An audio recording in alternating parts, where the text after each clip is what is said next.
वो 11 मिनट जिसने पूरी मुंबई को दहला कर रख दिया था, जब एक के बाद एक 7 लोकल ट्रेनों में बम धमाके हुए। भारत में पहली बार धमाके के लिए कुकर बम का इस्तेमाल किया गया था।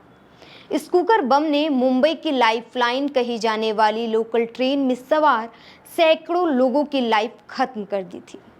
नमस्कार, मैं हूं आपके साथ कामिनी झा और आज हिस्ट्री विद पॉलिटिक्स में बात करेंगे 2006 में हुए मुंबई सीरियल ट्रेन ब्लास्ट की। 11 जुलाई 2006 इस दिन को मुंबई के लोग शायद ही भूल सकेंगे। इसी की वजह से यहाँ की लाइफलाइन कही जाने वाली लोकल ट्रेनों में सीरियल धमाके हुए। अलग अलग जगहों पर अलग अलग ट्रेनों और अलग अलग समय पर हुए इन धमाकों में करीब 209 लोगों की मौत हो गई थी और 700 से ज़्यादा लोग घायल हुए थे। एक के बाद एक 7 धमाकों से मुंबई वासियों के चेहरे पर खौफ छा गया था। मुंबई की पश्चिमी रेलवे में लोकल ट्रेनों की कुल 4 लाइन हैं। अप एंड डाउन की 2 लाइन तेज रफ्तार से ट्रेनों के लिए और इसी तरह 2 लाइन धीमी रफ्तार वाली ट्रेनों के लिए। मुंबई की लोकल ट्रेन को लाइफलाइन क्यों कहा जाता है? इसे आप ऐसे समझ सकते हैं कि लोकल ट्रेन में आधी से ज़्यादा मुंबई ट्रेवल करती है। पीक आवर में यहाँ सबसे ज़्यादा भीड़ होती है, इसीलिए लोकल ट्रेनों को राजधानी जैसी ट्रेनों पर भी ज़्यादा तरजीह दी जाती है। कभी कभी राजधानी जैसी गाड़ियों को रोककर लोकल ट्रेनों को पास किया जाता है। नौकरी पेशा लोग घर और ऑफिस इन्हीं से आते जाते हैं। उन लोगों को भी ये पता होता है कि कौन सी ट्रेन कब और किस स्टेशन से रवाना होती है।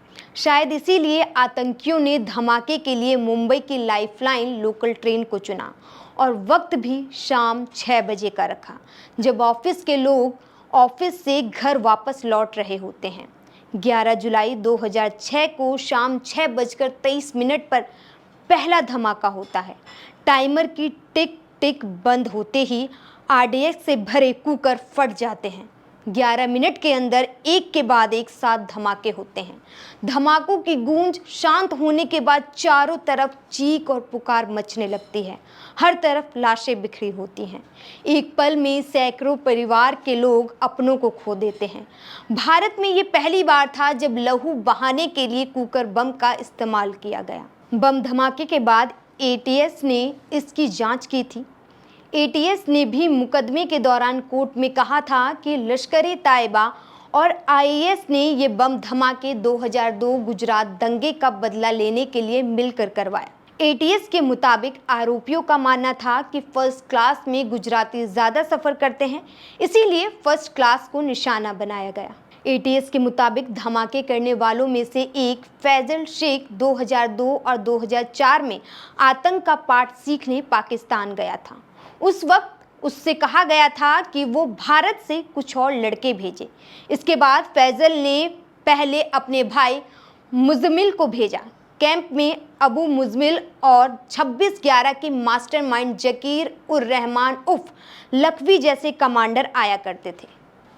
फैसल के बाद डॉक्टर तनवीर, सोहेल मोहम्मद शेख, जमीर रहमान शेख, मोहम्मद अली और कमाल अंसारी को ट्रेनिंग के लिए बांग्लादेश और नेपाल के रास्ते पाकिस्तान भेजा गया। बॉर्डर क्रॉस करने में उनकी मदद की मोहम्मद साजिद नाम के आदमी ने। ट्रेनिंग के बाद इन्हीं 6 लोगों को बम ब्लास्ट करने का जिम्मा भी दिया जाना था। ट्रेनिंग लेने के बाद ये सभी पाकिस्तान से वापस आ गए।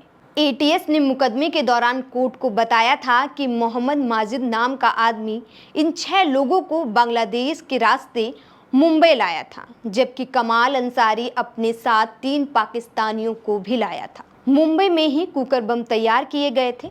धमाके के लिए 20 किलोग्राम आरडीएक्स गुजरात में कंडाला पोर्ट के रास्ते मुंबई लाया गया था, जबकि बड़ी तादाद में मुंबई से अमोनियम नाइट्रेट खरीदा गया। इंडियन एक्सप्रेस को इंटरव्यू देने वाले सातिक शेख नाम के आतंकी ने बताया, हम 5 लोग थे। हमने लोकल ट्रेनों का फर्स्ट क्लास पास पहले से ही निकाल लिया था। उसके अलावा मुंबई ट्रेनों के टाइम टेबल भी हमारे पास था। 11 जुलाई 2006 को हम 5 ने सुबह 7 कुकर्स में एक्सप्लोसिव भरा। दोपहर में 2 बजे हमने टाइमर में 4.5 घंटे का टाइम सेट किया था। वजह ये थी कि शाम को ऑफिस से छूटने के बाद भीड़ ज़्यादा होती है। तकरीबन 4 बजे हम लोग निकले।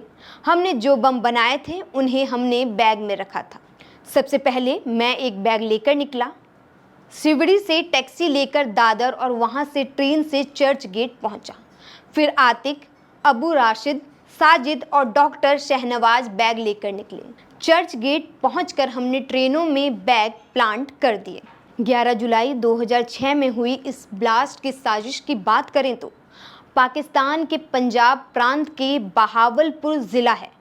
मार्च 2006 में लश्कर ताइबा के आज़म चीमा के बहावलपुर स्थित घर में प्लान बनाया। सिमी और लश्कर के 2 गुटों के बीच दोनों गुटों के चीफ ने मिलकर तय किया कि आजम चीमा को देखरेख में लड़कों को ट्रेनिंग दी जाएगी। इसके बाद करीब 50 लड़के ट्रेनिंग के लिए भेजे गए। इन्हीं में से एक जो बम धमाकों में शामिल था, उसने एक भारतीय न्यूज़ मीडिया को इंटरव्यू में बताया कि मुझे कराची भेजा गया। सबसे पहले हम इस्लामाबाद गए। वहाँ एक दिन रुकने के बाद हम मुजफ्फराबाद पहुँचे।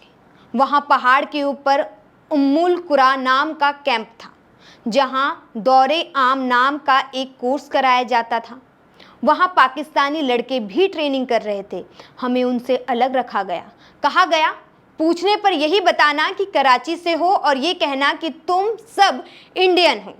उस कम वक्त की ट्रेनिंग में हमसे AK-47 की ट्रेनिंग दी गई। लाइव मशीन गन का डेमो दिया गया। एक्सप्लोसिव के बारे में भी हल्की ट्रेनिंग दी गई। लेकिन इसके बाद मई 2006 में बहावलपुर में हमें दोबारा ट्रेनिंग दी गई। तब हमें एक्सप्लोसिव के बारे में ज़्यादा जानकारी मिली। C3, C4, TNT वगैरह के बारे में बताया गया। हमसे छोटे छोटे बम बनवा कर ब्लास्ट करवाए गए। इसके अलावा डिटोनेटर, टाइमसर, स्विच वगैरह के बारे में भी बताया गया। वहीं तत्कालीन गृह मंत्री शिवराज पाटिल ने कहा था, इन धमाकों की जानकारी हमें पहले से थी, लेकिन ये नहीं पता था कि धमाके कब और कहां होंगे। तत्कालीन सरकार की तरफ से आए इस तरह के बयान का काफी तीखा विरोध हुआ। विपक्ष ने शिवराज पाटिल के इस बयान का जबरदस्त विरोध किया। मुंबई की लोकल ट्रेन में धमाकों से पहले श्रीनगर में ग्रेनेड हमला भी हुआ था। हालांकि उस वक्त तत्कालीन गृह सचिव ने इन दोनों के बीच किसी भी तरह का कोई कनेक्शन होने से साफ इनकार कर दिया था। ATS ने धमाकों के बाद मुंबई के अलग अलग हिस्सों से 300 से ज़्यादा लोगों को हिरासत में लिया था। पहली गिरफ्तारी कमाल अंसारी की हुई थी और उसके बाद एक एक करके 12 आरोपियों को पकड़ा गया। 11 सितंबर 2015 को मकोका कोर्ट के जज YD शिंदे ने 13 में से 12 आरोपियों को दोषी करार दिया, जबकि एक आरोपी अब्दुल वाहिद को अदालत ने बरी कर दिया था। 30 सितंबर 2015 को कोर्ट ने 5 आरोपियों को फांसी और 7 को आजीवन कैद की सजा सुनाई। फैसल और मुजमिल, जिन्हें फांसी की सजा सुनाई गई थी, उनके पिता अताउरुर रहमान ने मकोका कोर्ट के फैसले के सुनाए जाने के बाद कहा था, ये जजमेंट नहीं बल्कि पॉलिटिक्स डिसीजन है। फैक्ट्स कहाँ हैं? ATS ने अपनी खुद की कहानी बुनी है। इसके बाद मामला हाई कोर्ट गया। साल 2015 से लेकर अब तक इसका कोई नतीजा नहीं आ सका है। कुल मिलाकर धमाकों में मारे गए 889 लोगों के परिजनों को आज भी कोर्ट के फैसले और न्याय का इंतजार है। इसी तरह की तमाम खबरों और वीडियो को देखने के लिए आप हमारे YouTube चैनल मॉलिटिक्स को सब्सक्राइब कीजिए। नमस्कार।